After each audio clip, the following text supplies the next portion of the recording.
Hi, my name is Florentin Migliour. I am an associate astronomer at the Nice Observatory, which is part of the Université Côte d'Azur. And I will present today the status of the NISCube nanosatellite project, which we are developing at the university and the Laboratoire Lagrange, which is part of the CSU Côte d'Azur. So let me first present the CSU. So the CSU is a space center of the Côte d'Azur University, which is in Nice, in the French Riviera. So it's a new university, which is a combination of several institutes in the region. And the French Riviera is also the host of one of the major space actors, which is Thales Alenia Space. So I created with several colleagues what we call a space center, which aims at make students learn on space technology based on hands-on projects. So this space center has issued a call for proposals for ideas a few years ago to build the first satellite, so first CubeSat from the university. So this CubeSat is called NISCube. And this CubeSat is aimed at improving the laser communication systems on CubeSats. So it's an optical communication mission. So it has three main goals. The first one is to characterize the Earth's atmosphere effects on the satellite to ground optical link. So, for example, you have a scintillation effect, which is problematic for downlink from the satellite. And there is two other goals, which are actually establish the optical link and measure the data transmission rate and other characteristics of this optical link. So this project is in phase A, so we will have a phase A review soon in 2021. And I will explain a bit the different elements of this NISCube mission in this presentation. So I will first try to explain you the challenge of such a mission. So the idea is to beam a laser to the satellite. So you need to locate the satellite down to typically a 10-meter accuracy. The second challenge is to find the satellite and track it with a telescope. So what means tracking with the telescope means you need to know the position, to find the position of the satellite down to typically 1 arcsecond precision. The next challenge is to characterize the atmosphere based on the satellite data. So one thing we will do with an NISCube is to use the light beacon as an artificial star and record data, so mainly scintillation data, but we could also do other measurements to characterize the atmosphere between the satellite and the ground station. And finally, the last challenge, which is the most complicated, is to experiment optical communication between the satellite and the ground. So for that, you need to have mastered all the above challenge, plus you need to have a modulation source on the light source of the satellite or on the retroreflector. So these are all the challenges of NISCube presented in a few words. So just a word on the satellite itself. So this is how NISCube looks like today. So it's a 2-unit CubeSat with a series of inner systems. So you have a platform, of course, that we do not plan to develop ourselves, but there is also a series of subsystems in the satellite. So be it on the payload itself or on other subsystems that we are developing at the CSU Côte d'Azur. Inside the satellite, so here are the different elements that we are developing at the CSU. So we are developing a light beacon with LEDs on one of the panels of the satellite. We are also developing a modulated retroreflector, which is a retroreflector itself plus light modulator. We are working on attitude control sensors to be able to orient the satellite. And we have also different works, one which we call the smart solar panels. I will explain what it means. And also, so we are working on integrating the antennas on the solar panels themselves. On the other side of the satellite, so you have here a patch antenna for the GPS receiver plus sensors for the ADCS.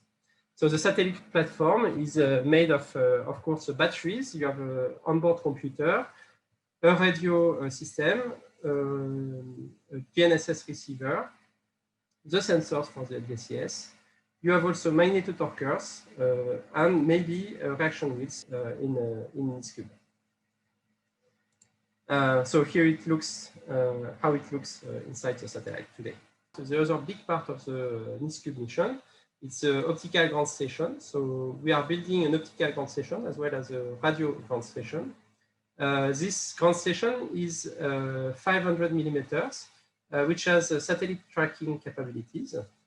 And what we plan to add for the NISCUBE mission is a laser emitter plus a receiver and a scintillation measurement experiment that we are installing at the telescope right now.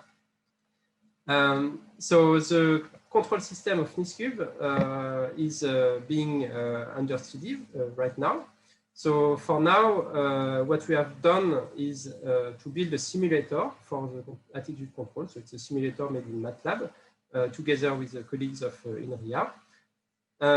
Today, there is more questions than answers for the mission because it is not 100% clear for now which sensor to integrate. So we have the current set of the sensor we want to include in NISCUBE is a magnetometer, a sun sensor, and a horizon sensor.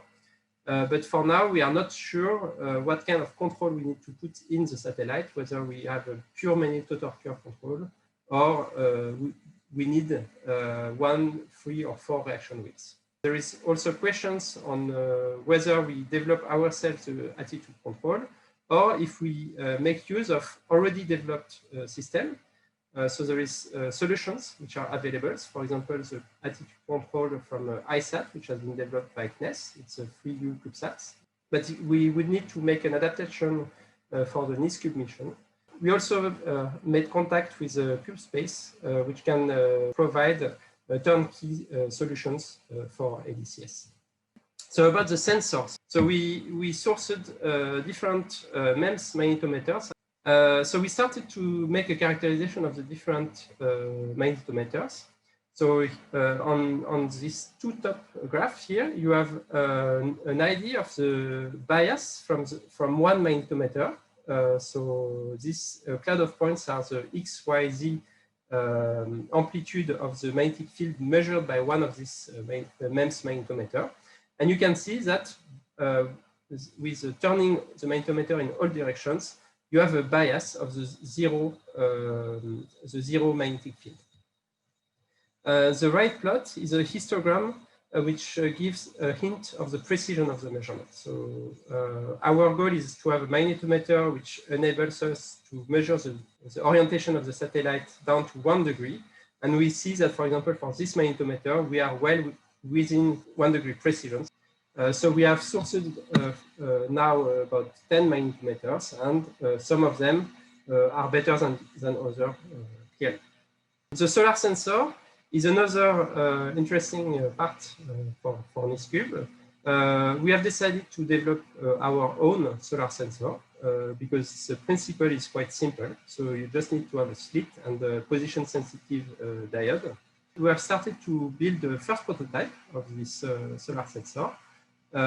Students of the engineering school, so Polytechnics, are working on integrating this first prototype, and they are designing the prototype number 1, which would be the first one close to the expected solar sensor.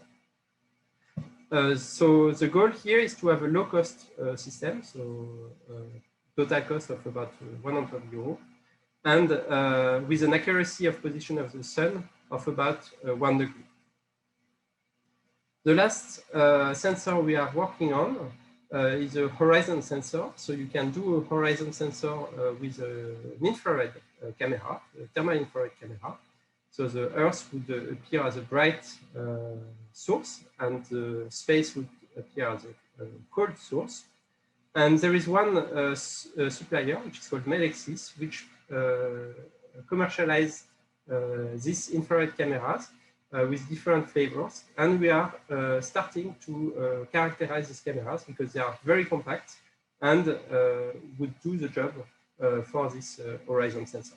So we are right now working on starting to characterize these sensors and test this first batch of this sensor in vacuum starting from next year. So as I said, we are also working on integrating the UHF antenna inside the satellite.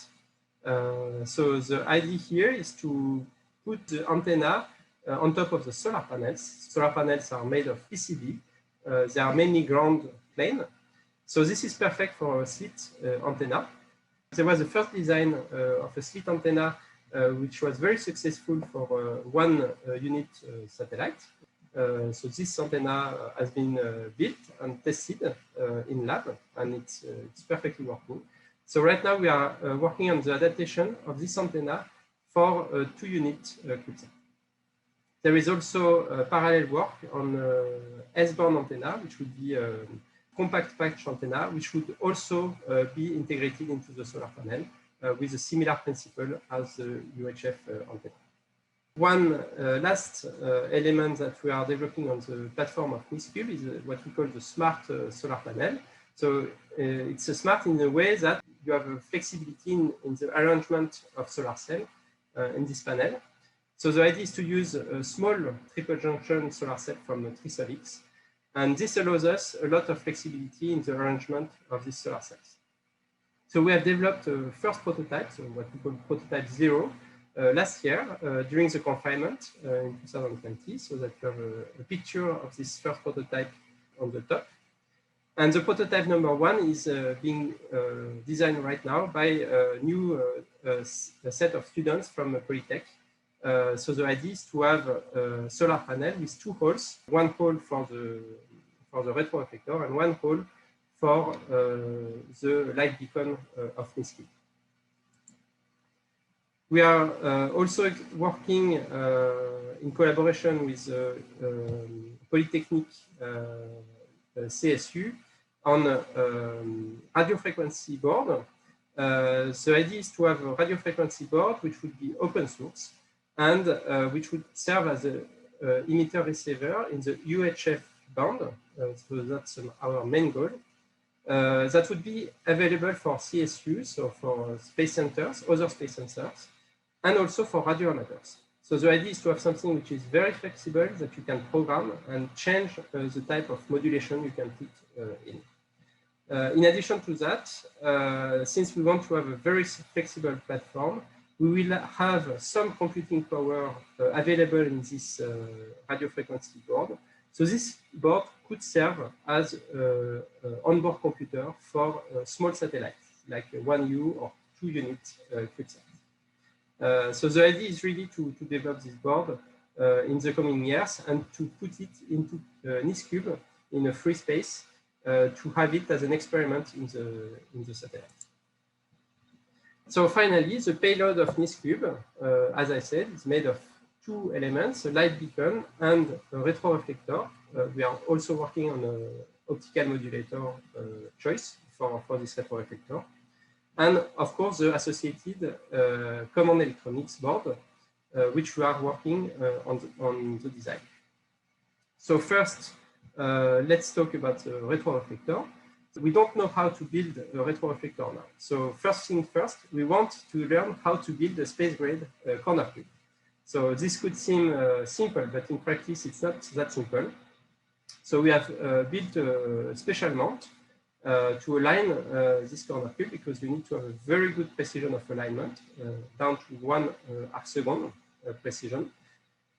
And we need also to make some work on the glues we use. So for now, we have used standard commercial glues, but we will use space-grade glues in the future in order to be able to sustain, for example, thermal shocks in these corner cubes.